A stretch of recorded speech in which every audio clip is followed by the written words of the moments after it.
Thando. I know I titled this video Dear South African Queers, you need to accept that we have to share, but really I meant Dear Joburg, Pretoria, Cape Town, Durban, metropolises. You have to accept that we have to share, but that's a mouthful. Just isn't sonically pleasing. Also, I don't remember a moment in my life where my relationships, my queer relationships specifically, have kind of been interwoven with a person from like Uppington. You know what I'm saying? So let's just be truthful. However, now that we've gotten the deceit of my title out of the way, let's get into this video. One of the biggest disadvantages of being a queer being on this galaxy, at least, is that we are the minority. And therefore that means our dating pool is also very minor. And that is why I need those of us who haven't yet to just accept that we have to share.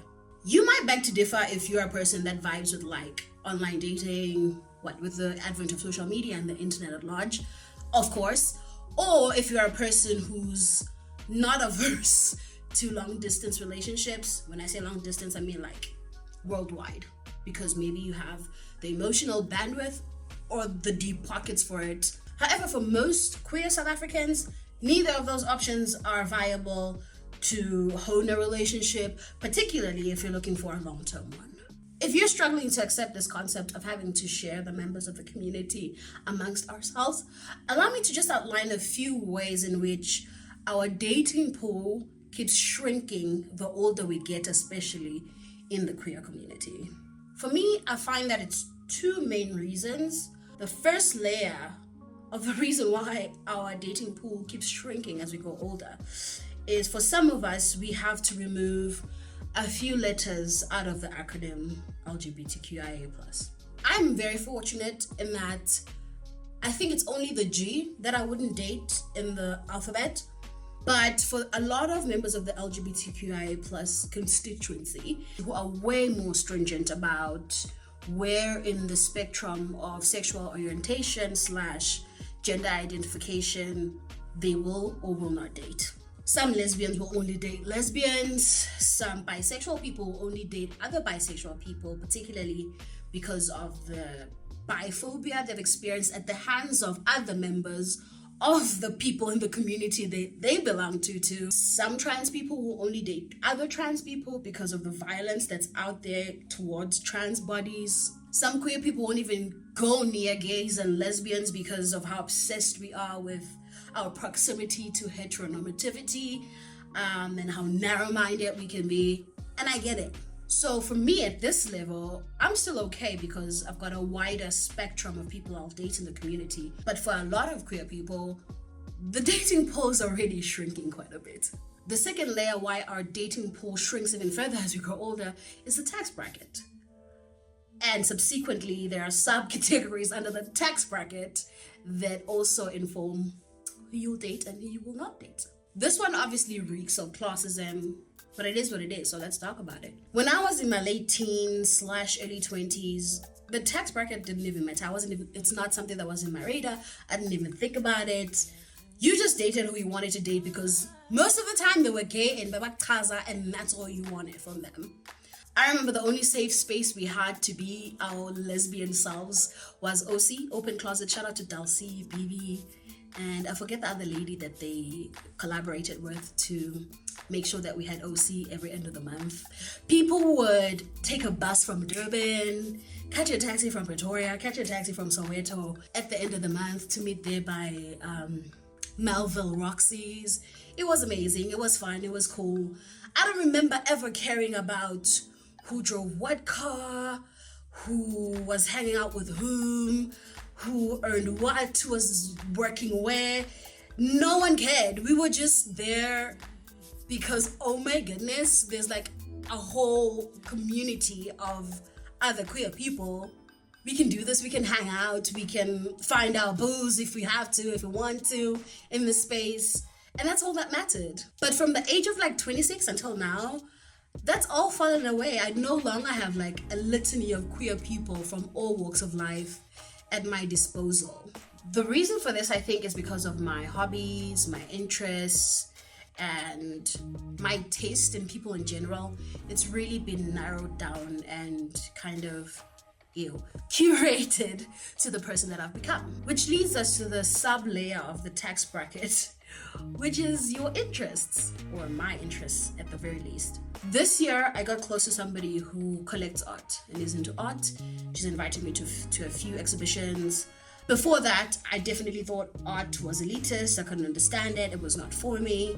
It was for the pretentious people, the Santon people, the plastic people, the flashy people. That's not me. But because of my proximity to her and her love for art, I keep like tagging along to the exhibitions with her and realizing, actually, especially art in Joburg is very much like, it's for us. We can absolutely participate in it. It's very real. You don't have to pretend to like things you don't like. You can absolutely just go there, drink some cheap wine, spend 30 minutes and like one piece that's like 5,000 Rand. Even then you still won't afford it, but it's okay. Maybe one day you will, and that's fine. I remember about 2 weeks ago, we went to an art fair and I was next to this fancy looking lady looking at this piece together. It was massive and she was like, yo, this would never fit in my 2-bedroom apartment. I was like, oh my goodness, same. So it was like, oh, there's people like me here. Like this is not just for people who can spend 100 grand over the weekend. Like you can absolutely appreciate art, and also because art is made by people in the same tax bracket as myself, or even lower sometimes. So the more people who are exposed to the art world, the better for them to actually sell their work and stuff. So it's just this ripple effect of me having been closed-minded to something because I thought it was elitist, and then somebody coming into my life and being like, actually no, I'll show you a different side to this. I say all that to say, even though I'm not at the level financially, especially, where I could start collecting art like the person that introduced me to art, I am now finding myself hanging out in a space where people who can afford to buy art are hanging out. And the more that I go, the more I'm bumping into the same faces. So now this starts to become a cycle, and this is where these kind of people hang out. The more I see them, the more I develop an interest, and that's probably where I'm going to end up dating. This sentiment goes for a lot of other activities that at face value don't seem elitist or exclusionary, but if you start to think about it, they can be. Hiking is a perfect example. Hiking is not supposed to be elitist, it's not supposed to be exclusionary, it's just people walking in nature. However, if you start to develop it as a hobby, things can accumulate. You have to buy the paraphernalia. If you're in Joburg, if you're looking for a decent trail, you have to drive at least an hour out every weekend. Or if you really want to do longer hikes over weekends, that's you traveling to Namibia to do the Fish River Canyon. That's you having to have tents. That's flights or hella petrol money, a car that's going to allow you to get there. Like, the more you get into it, the more things start to accumulate and you start to have to spend more.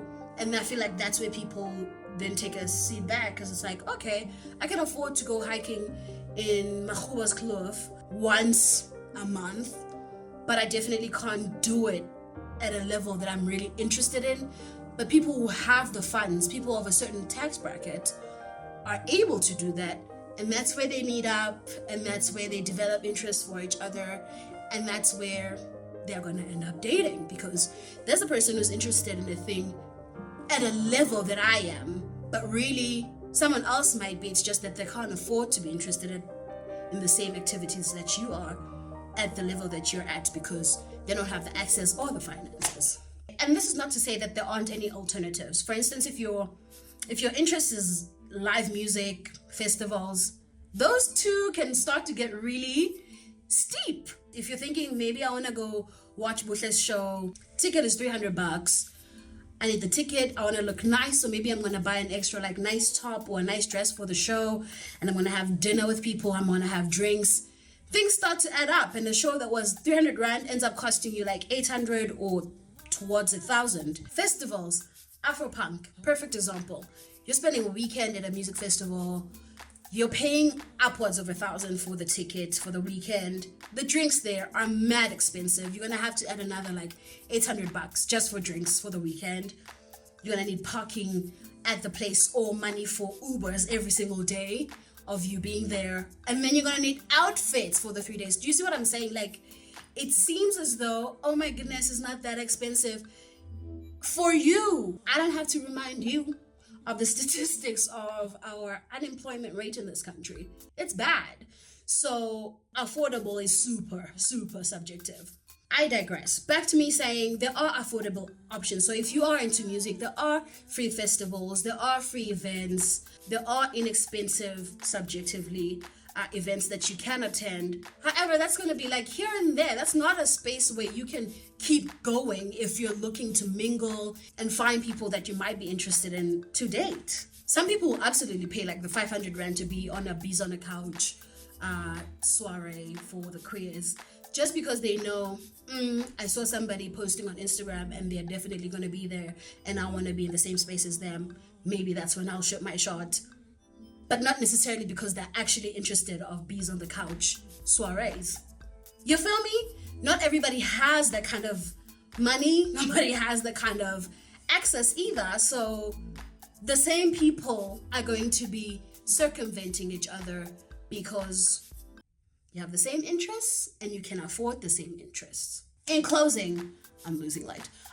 The dating pool in general in life as human beings is very much carved out by your values, your morals, your principles, your tax bracket, and your interests. For queer people, that dating pool shrinks even more because you're no longer an adolescent girl and it was just you and that other butch girl in the neighborhood who everyone knows is gay, but when you were femme, so nobody knew, but it was just the two of you and you only had each other to date, so it didn't matter that you didn't really like each other even, you didn't vibe. All you had was each other because you were both gay. Foots, you started out as friends and you didn't even want to date, but because it was just the two of you and you thought there was no bigger world out there, so you just dated each other. No, now you're actually looking for somebody to do life with. And the list of terms and conditions for dating someone has become a Bible over the years. So you end up with like 5 or 6 people in your orbit that you might even consider dating. The rest of it is just you circumventing that same circle of Ellis's web of lesbianism, queerhood, LGBTQIA plusism. Was this a video about unpacking Ellis's web of lesbianism? I guess. This phenomenon is not exclusive to South Africans. It's obviously just different in different regions because of different circumstances and the location you're in. That's it. In the comment section, please tell me your worst intertwining, intersection, incestuous queer web. I look forward to reading them. That's the video. Thanks for watching. Girl from your video, and I ain't built like a supermodel, but I learned to love myself unconditionally because I am a queen.